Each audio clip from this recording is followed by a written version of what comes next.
Cloning alkaline phosphatase. This presentation will be brought to you by Richard Logan, Timothy Chang, Ashley Rivera, and Dalia Grande. My name is Richard Logan, and I'll be introducing to y'all what alkaline phosphatase is. Alkaline phosphatase was used for this project because it has been proven to be an enzyme with a variety of uses in science research such as protein labeling and dephosphorylation of nucleic acids. Alkaline phosphatase of Escherichia coli is located in the periplasmic space, which is the space between the cytoplasmic membrane and the cell wall. In the periplasmic space, alkaline phosphatase acts to scavenge inorganic phosphate from phosphate esters in the external medium under conditions of limiting phosphate. This broad distinction aids the enzyme in this function.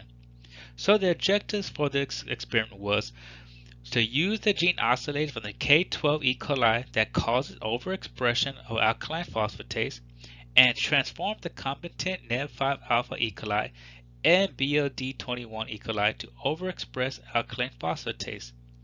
Then clone those copies and verify the overexpression of the alkaline phosphatase in two different strains using a BCIP test and the Western blot.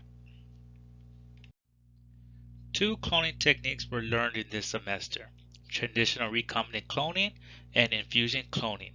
At first, I will describe what traditional cloning is. DNA cloning is a process of making multiple identical copies of a particular piece of DNA. In a typical DNA cloning procedure, the gene or other DNA fragment of interest is first inserted into a plasmid, as you see where the right arrow is pointing to. This insertion is done using enzymes that cut and paste DNA, and it produces a molecule of recombinant DNA.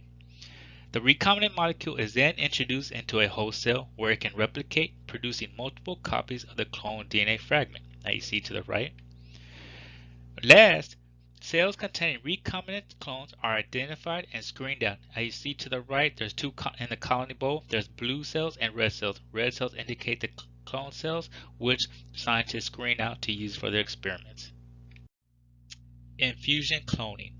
The infusion system relies on homologous recombination to generate the desired constructs in a one-step isothermal in vitro recombination event. Now, I won't go into detail how infusion cloning works step by step because Ashley will do that later in the presentation, but I will go over the broad strokes of this technique on why it's ideal. The recombinant technique has a maximum cloning efficiency for sequence lengths less than 2 kilobase pairs, and the infusion reaction has been shown to successfully capture insert sizes as large as 15 kilobases with efficiency of greater than 95%. The infusion system also allows for the cloning of up to 4 different 1 kilobase fragments simultaneously in a single reaction. The PCR fragments must have complementary ends to the neighboring fragments and or the entry vector. As you see from the right diagram, differences between recombinant cloning and infusion can be observed in the sequence and length of the recombination sequences. This technology has become reality when the infusion enzyme was found.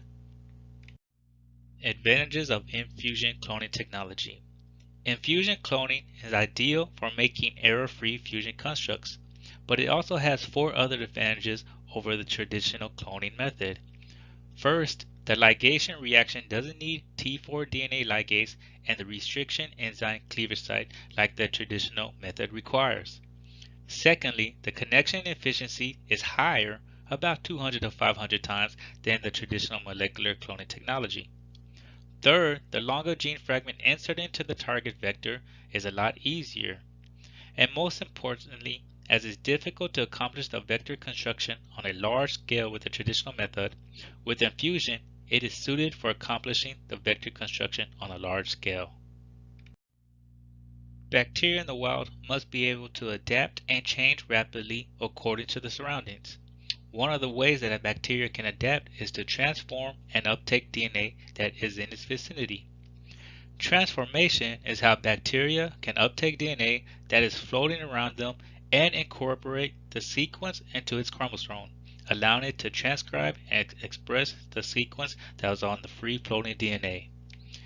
Scientists can take advantage of this process by introducing cells that are competent and ready to transform with the DNA sequence of interest, in hopes for the bacteria to uptake the DNA. If successful, the bacteria can begin transforming, thus expressing the DNA sequence of interest. So once alkaline phosphatase has been transformed into the uh, bacteria, the competent bacteria, um, scientists need ways to verify that the enzyme has been successfully transformed because bacteria is extremely small and we can't visually see it. So two ways that AP is verified in transformed bacteria is the BCIP test and a Western blot.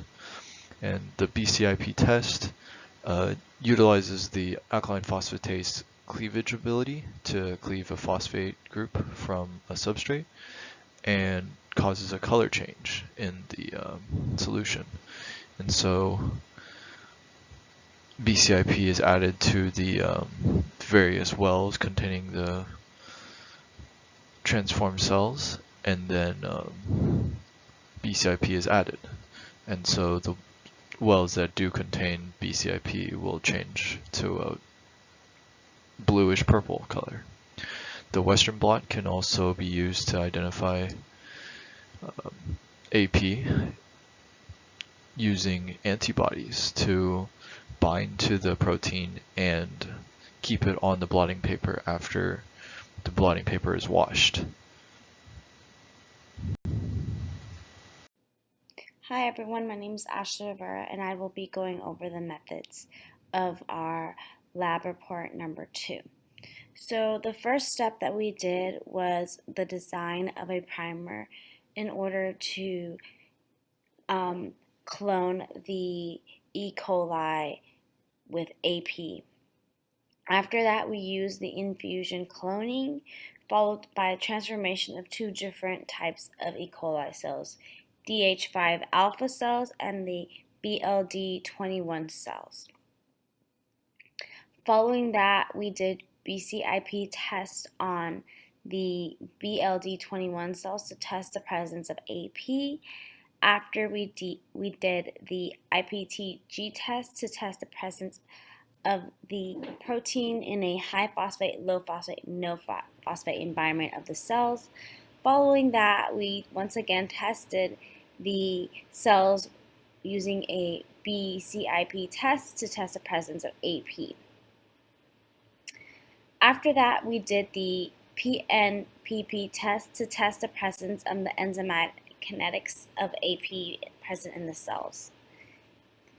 Following that, we ran a SDS page electrophoresis on the BLD20 cells using the high phosphate. After that, we did Western blotting of the BLD21 cells on high phosphate and no phosphate to test the presence of the isolated AP in the cells. The infusion cloning method allowed us to clone targeted proteins of interest in the E. coli cells.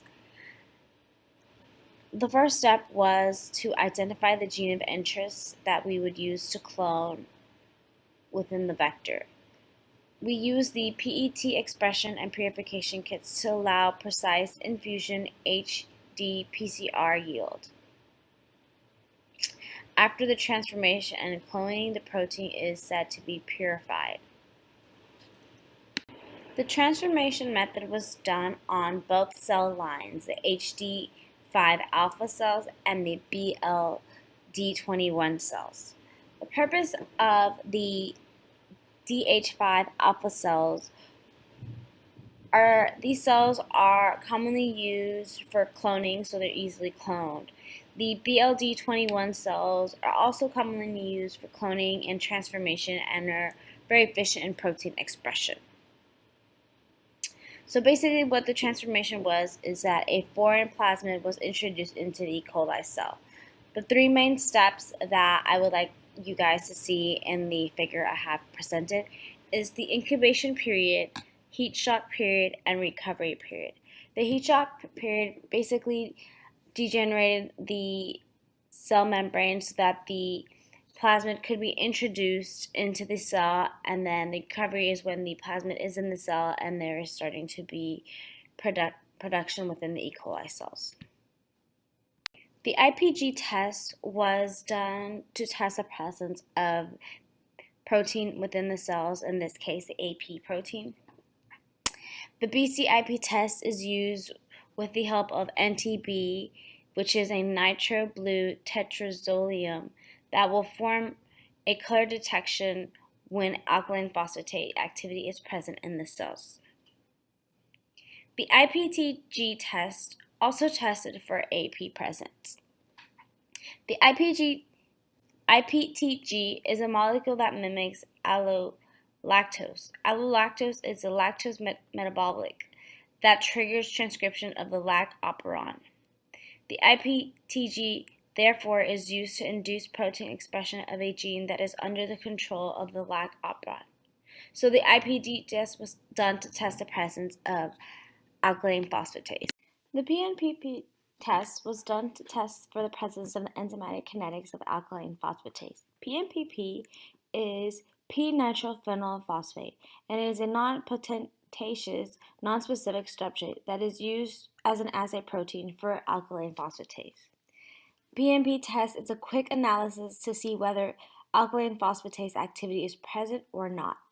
The alkaline phosphatase activity is measured on a spectrophotometer assay, which absorbs the frequency absorbance of 405 nanometers.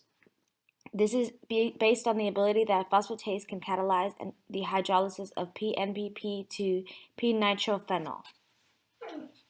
The SDS page is a type of electrophoresis. Electrophoresis is a process of separating macromolecules in an electrical field. SDS stands for sodium dodecyl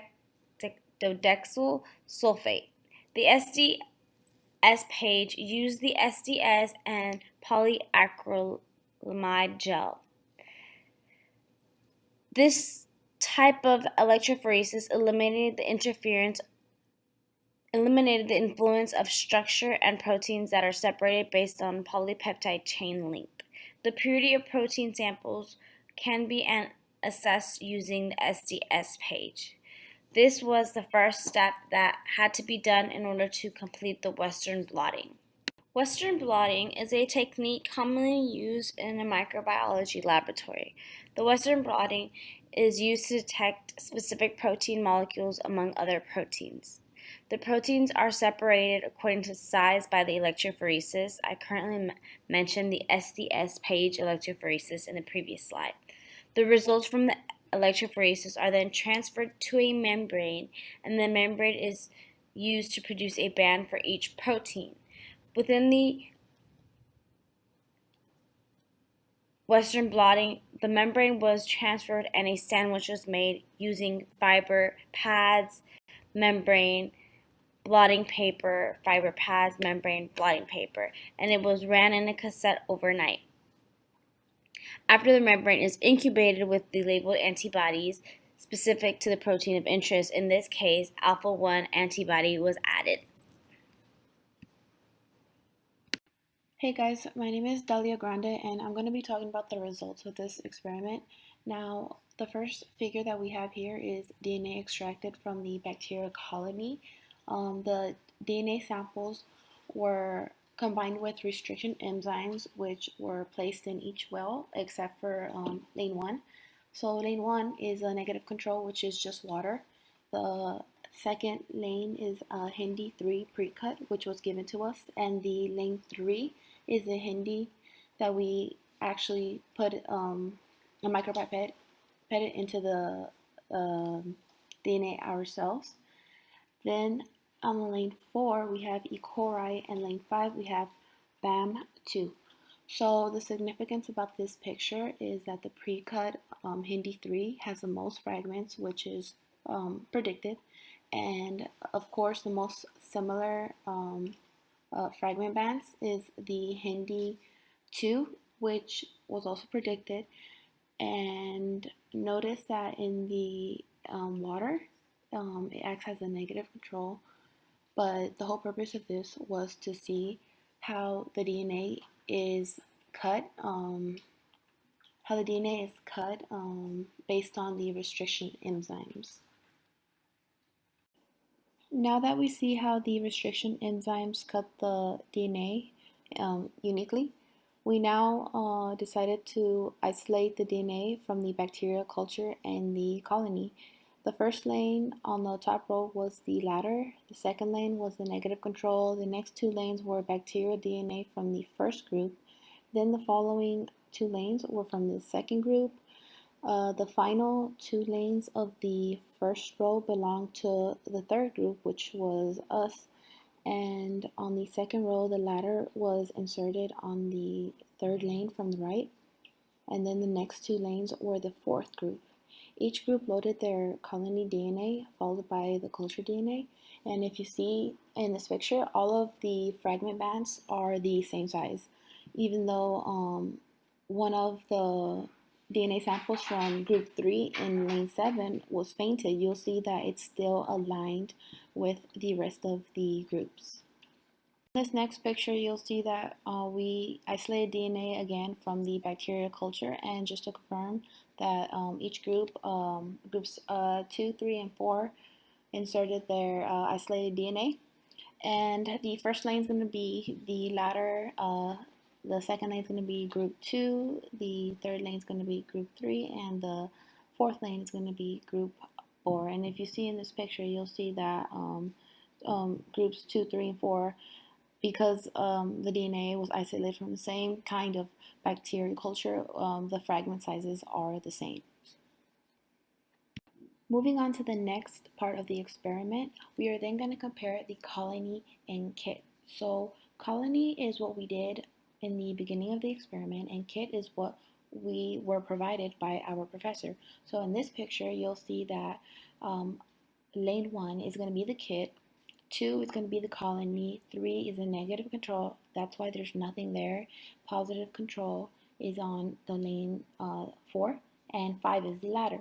So with this information, we are then going to compare the concentrations that we're going to do in the future, which were the concentrations 50 and 150 and 350, and compare them to these fragments, because this tells us that the DNA is present. So from the previous picture, we were able to see that the colony in the kit did have the same fragment bands, meaning that they did have the DNA in there. And with the colony kit, we then decided to get different concentrations of it. So in order to do that, each sample was plated into a petri dish, and the concentrations differed from 50 to 150 to 350 for the kit and colony. And we then put this in a UV light for the gel electrophoresis, and we were able to see that colony 350 and kit 150 can be used later on for this experiment to test for AP presence. Now, taking the best expressed levels of concentrations of the kit and colony, which was colony 350 and kit 150, we then tested this for BCIP testing. The reason for this was to see if there was any AP protein present in any of these. So for each sample, we obtained the supernatant, the pellet, the isolated, induced, and uninduced. And right away, we were able to see instant results that the kit 150 did appear more purple in its pellet uninduced. And if you look very closely into the kit 150, the pellet for induced did have a slight tint of purple. Now, that doesn't mean that the rest of the samples in this picture do not have AP. It's probably just a very small amount, but from the pellet of the K150 and the induced and uninduced, we know for sure that there's high levels of AP protein present. We then wanted to quantify the amount of alkaline phosphate protein found in the samples. So in order to do that, we had to run it, and from this picture, it is the process of it. It doesn't tell us the quantified protein levels, but we can see that on the left side, columns 1 through 6, half of it is the colony, and the right side of this picture is the kit. And right away we can see that there is purple tint on the right side, indicating that there's going to be more AP protein levels found in the kit. So table 1 is a better representation of figure 6, and it's going to tell you exactly what it means. So I hope I can explain this as clear as I can. NU does mean uninduced with no phosphate. Anything with a 1 is going to be induced for 1 hour with no phosphate, and anything with 2.5 is induced for 2 hours and 30 minutes with no phosphate. Gray and white. Anything gray on the table is supernatant and white is pellet. And if you notice, all the white columns, they do have a P in it. That's why it stands for pellet, just to clarify. And another thing I want to clarify is if you see on the first column in the first row in U, it is no phosphate. And then if you go 2 columns later, 2 columns to the right, you'll see LU, which the L stands for low phosphate, but still uninduced. And another 2 columns to the right, it's going to show that it's uninduced with high phosphate. So that's why there's an N for each sample, a L for low and the high for high phosphate.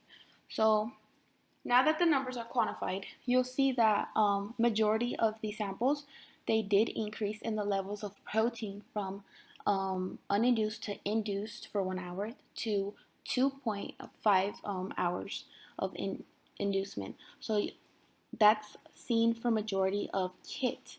However, I did notice for the colony 350, the levels of protein did in fact decrease, which was inconsistent. If you'll see on the first column to your left, it's going to be from protein levels from 0.130 to 0.128 to 0.113. That's actually decreasing, which I found that pretty interesting. But for the rest of the results, it did in fact increase in protein level as it went from uninduced to inducement, and the levels of, the amount of hours of inducement.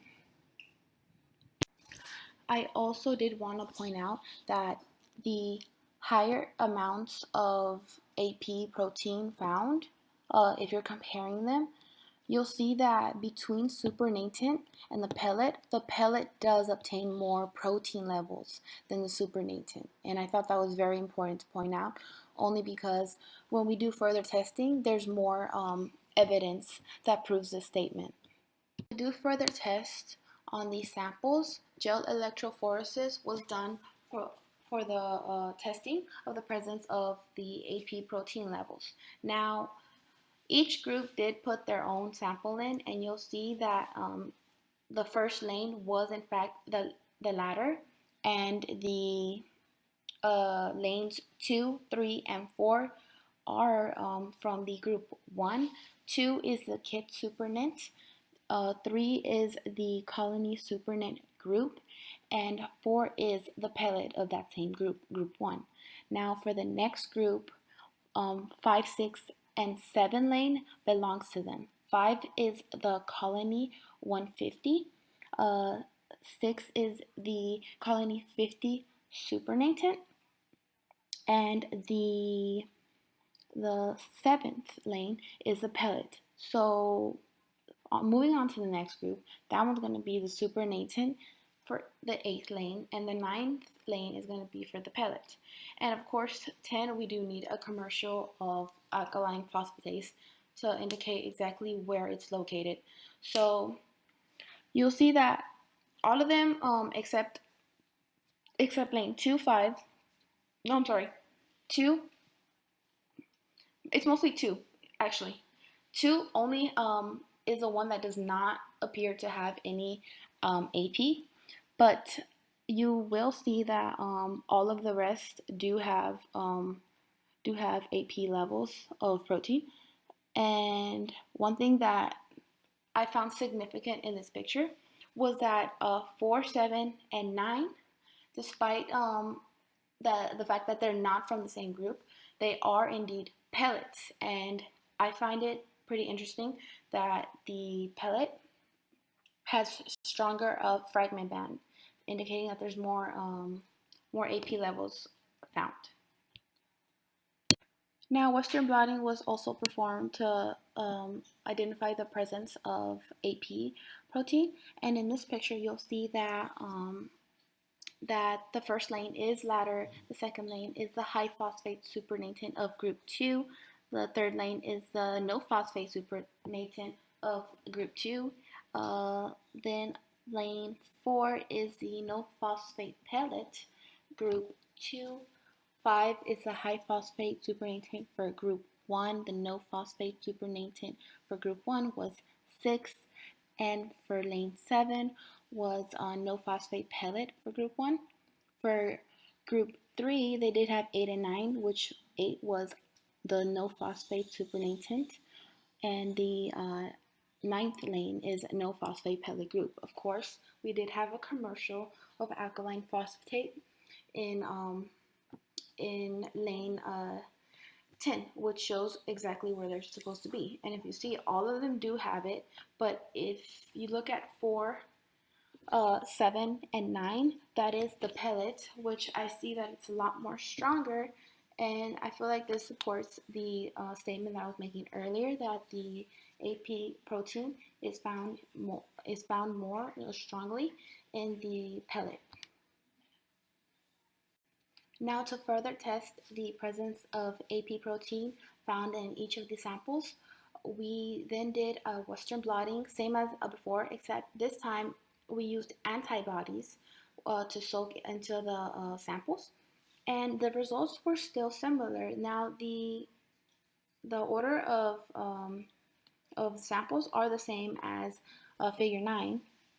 You'll see that first lane is ladder, second lane is high phosphate supernatant of group 2, 3 is a no phosphate supernatant for group 2, 4 is the no phosphate pellet group 2, 5 is a high phosphate supernatant for group 1, 6 and 7 do belong to 1, 6 is for the phosphate supernatant, no phosphate pellet is the 7th lane, 8 and 9 belong to the group 3, which 8 is the phosphate supernatant, 9 is the phosphate pellet, and 10, of course, we do need that commercial alkaline phosphatase, which is on a specific area, which is in all the samples, but of course, the stronger levels of the alkaline phosphatase is found in the pellet, which is not common, but for this experiment, it's more stronger in the pellet than the supernatant.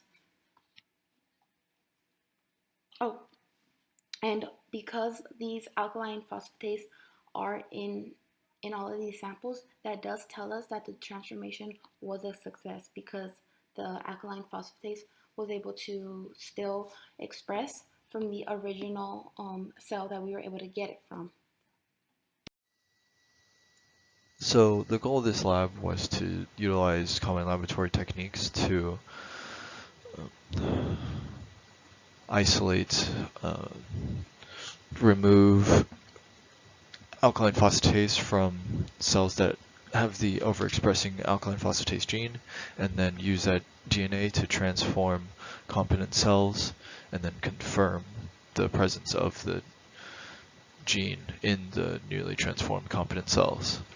And so some techniques that we learned and used are how to use restriction enzymes, how to design primers, and then how polymerase chain reaction works, how to create and run gel electrophoresis, SDS page, and how to ligate and transform bacterial cells, and then how to utilize the BCIP test and Western blotting to visualize and identify the presence of the enzyme in the transformed cells.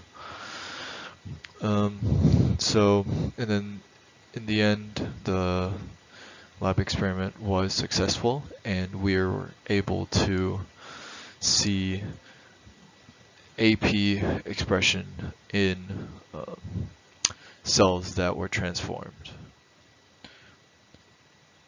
Some issues we ran into was the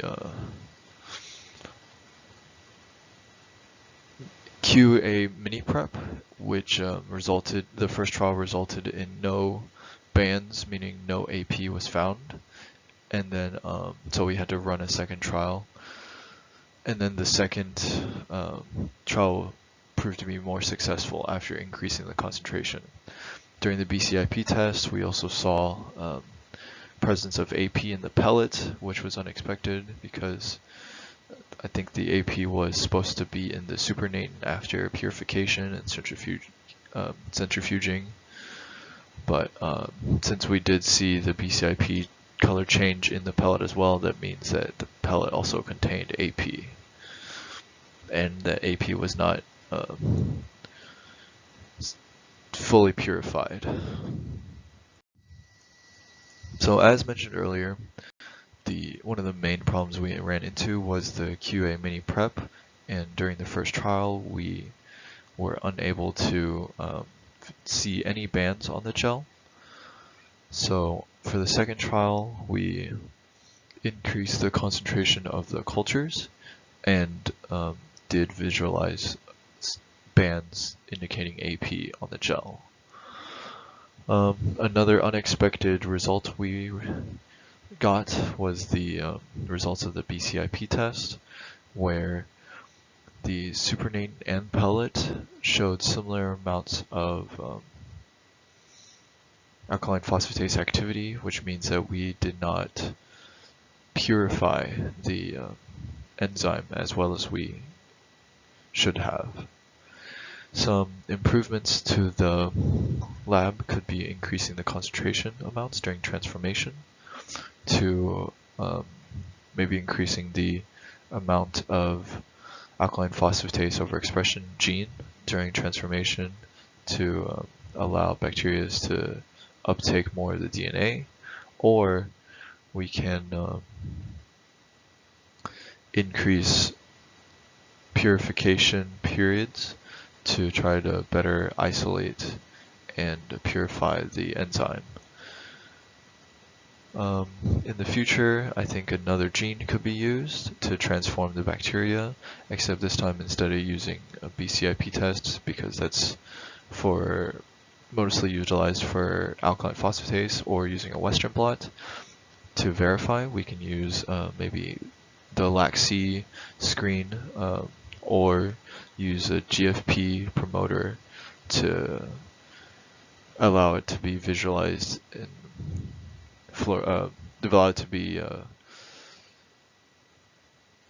visualized using the fluorescence that GFP would induce.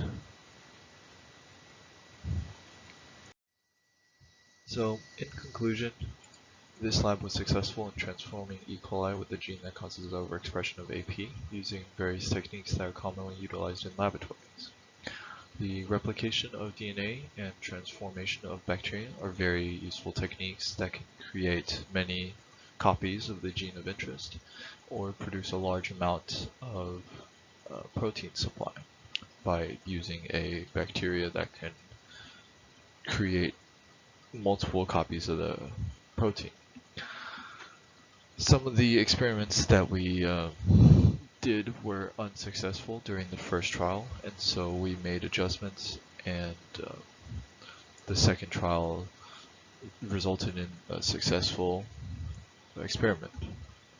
Eventually, the Western blot at the end was completed, and confirmation of AP in the transformed cells was observed. And this basically tells us that we were successful in being able to isolate the DNA from one strain of E. coli and then extract it, purify it, clone it, and then transform it into another strain of E. coli that was eventually confirmed and tested using two different uh, verification tests. References. Don't know if this is required. We each said our names before the slide we start introducing, but just in case, we made the slide indicating which individual voiced over which PowerPoint slides. Thank you.